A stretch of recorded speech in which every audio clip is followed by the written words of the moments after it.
गणेश जी की अद्भुत कथा। बहुत सालों पहले गणेशपुरी नाम का गांव था। उस गांव में विनायक और बिंदु नाम के भाई बहन रहा करते थे। वे दोनों एक दूसरे से बहुत प्यार करते थे और हमेशा एक दूसरे का ख्याल रखते थे। बिंदु का एक नित्य नियम था, वह हर रोज सुबह घर के सारे काम पूरे करने के बाद अपने भाई विनायक का मुंह देखकर ही खाना खाती थी। कुछ सालों बाद विनायक ने अपनी बहन का विवाह पड़ोसी गांव के ही एक व्यापारी के साथ रचाया। उसके ससुराल वाले काफी भले लोग थे। शादी के बाद भी बिंदु ने अपना नित्य नियम कायम रखा था। वो हर सुबह ससुराल के घर का काम जल्दी जल्दी खत्म करके अपने मायके भाई का मुंह देखने जाती थी।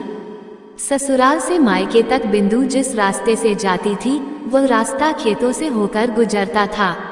वहां पर घनी झाड़ियों के बीच एक खेजड़ी के पेड़ के नीचे गणेश भगवान की छोटी सी सुंदर मूर्ति रखी होती थी। बिंदु हर रोज आते वक्त उस मूर्ति के सामने हाथ जोड़कर बोलती थी, हे गणेश जी, मेरे जैसा अमर सुहाग और मेरे जैसा अमर पीहर यानी मायका सबको दीजिए। इतना कहकर जब वह मायके जाने के लिए निकलती तब घनी झाड़ियों के कांटे उसके पैरों में चुभ जाया करते थे। एक दिन रोज की तरह बिंदु मायके पहुंची और भाई का मुंह देखकर उसके पास बैठ गई। उसी समय उसकी भाभी की नजर बिंदु के पैरों पर गई। भाभी ने पूछा कि आपके पैरों में क्या हुआ है। ये सुनकर बिंदु ने जवाब दिया कि आते वक्त खेतों की घनी झाड़ियों के गिरे हुए कांटे मेरे पांव में चुभ गए हैं। उसके बाद जब बिंदु वापस अपने ससुराल लौट गई तब उसकी भाभी ने अपने पति विनायक से कहा कि आपकी बहन के पैरों में कांटे चुभ गए हैं। कल फिर से ना चुभे, इसलिए आज ही आप रास्ता साफ करवा दीजिए। ये सुनते ही विनायक ने उसी वक्त कुल्हाड़ी उठाई और खेतों की घनी झाड़ियां काटकर रास्ता साफ कर दिया। लेकिन झाड़ियां काटते वक्त उसके हाथों एक गलती हो गई और झाड़ियों के साथ साथ वह खेजड़ी के पेड़ वाली सुंदर गणेश मूर्ति भी वहां से हटा दी गई। इसी बात पर भगवान गणेश जी बहुत नाराज हो गए और भाई विनायक के प्राण हर लिए। अगली सुबह जब अंतिम संस्कार हेतु गांव के लोग विनायक को ले जा रहे थे तब उसकी पत्नी ने रोते हुए कहा, रुकिए, इनकी बहन आने वाली है। उसका नियम है कि वह अपने भाई का मुंह देखे बिना नहीं रह सकती। फिर लोग बोलने लगे, आज देख लेगी, लेकिन कल क्या करेगी। दूसरी तरफ बिंदु रोज की तरह अपने भाई से मिलने ससुराल से आ रही थी। रास्ते में आते वक्त उसे रास्ता साफ सुथरा दिखाई दिया, लेकिन जब उसका ध्यान रोज की तरह विनायक जी के स्थान पर गया तब उसने देखा कि गणेश मूर्ति अपने स्थान पर नहीं है। फिर उसने तुरंत ही उस मूर्ति को ढूंढकर उसके नियमित स्थान पर स्थापित कर दिया और हाथ जोड़कर बोली, हे गणेश भगवान, मेरे जैसा अमर सुहाग और मेरे जैसा अमर पीहर सबको दीजिए। इतना कहकर आगे बढ़ी।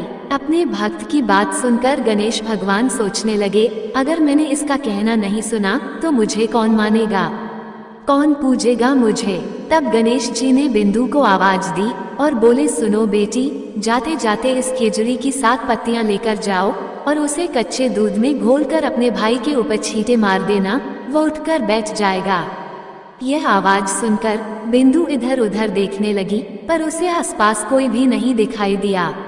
फिर उसने सोचा, ठीक है, जैसा सुना वैसा कर देती हूँ, और वह खेजड़ी की 7 पत्तियां तोड़कर अपने भाई के घर ले गई। मायके पहुंचते ही उसने देखा कि भाई के घर गांव के लोग इकट्ठा हुए हैं। भाभी जी रो रही है और सामने भाई का पार्थिव शरीर रखा है। फिर बिंदु ने तुरंत ही सुनी हुई उस आवाज के हिसाब से खेजड़ी की 7 पत्तियां कच्चे दूध में घोलकर भाई पर छींटे मार दिए। उसके बाद एक बड़ा चमत्कार हुआ। गणेश भगवान की कृपा से बिंदु का भाई विनायक उठकर बैठ गया और उठते ही वह अपनी बहन से बोला, मुझे बहुत ही गहरी नींद आ गई थी। ये सुनकर बिंदु बोली, इस तरह की नींद भगवान किसी दुश्मन को भी ना दे। बाद में उसने अपने भाई को पूरी कहानी बताई। तभी भाई विनायक ने भगवान विनायक से क्षमा मांग ली। तो ये थी मान्यता के अनुसार बुधवार को सुनी जाने वाली गणेश जी की अमर सुहाग और अमर पीहर देने वाली कथा। हे गणेश भगवान, इस कहानी को पढ़ने वाले और सुनने वाले को हमेशा खुश रखना। कहानी अधूरी हो तो इसे पूरी करना और हमसे कोई गलती हो गई हो तो क्षमा करना।